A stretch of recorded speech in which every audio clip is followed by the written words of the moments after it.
మంగళగౌరి నోము ఒక ఆర్గనైజ్డ్ వేలో 10 స్టెప్స్లో ఎలా చేసుకోవచ్చు అనేది వీడియోలో చెప్తాను. ఫస్ట్ వచ్చేసి శనగలు రాత్రిపూట నానబోసుకోవడం అనమాట. మీరు ఎన్నైతే నానబోస్తారో దానికి కొంచెం వాటర్ ఎక్కువ యాడ్ చేయండి, అలాగే కొంచెం పసుపు వేయండి అండ్ చూడడానికి చాలా బాగుంటాయి శనగలు. నెక్స్ట్ వచ్చేసి హౌస్ క్లీనింగ్. సో బయట ఇల్లు తుడిచి ముగ్గు పెట్టుకునే దగ్గర నుంచి ఇల్లు గదులన్నీ చుమ్ముకోవడం తుడుచుకోవడం దగ్గర నుంచి అది సెకండ్ స్టెప్. అది థర్డ్ వచ్చేసి దేవుడి సామాన్లు క్లీన్ చేయడం అనమాట.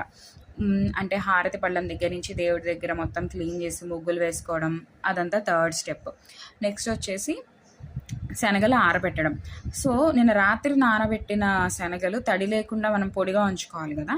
సో ఒక చైర్వి కానీ ఏదైనా వేసేసి దాంట్లో ఒక చీర మొత్తం పరిచేసి దాంట్లో శనగలు ఆరిపోయండి, ఒక ఫ్యాన్ కింద పెట్టేస్తే ఆరిపోతాయి అన్నమాట.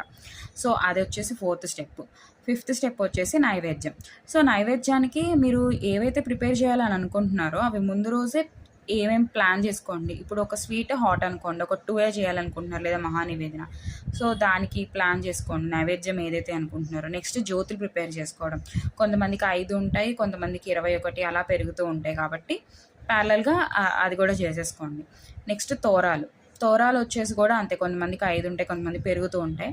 సో తోరాలు కూడా సేమ్. నెక్స్ట్ పూజ. మనకి బుక్ ఉంటుంది కదా మంగళగౌరి వ్రత కథ అని చెప్పి, నోము కథ అని చెప్పి.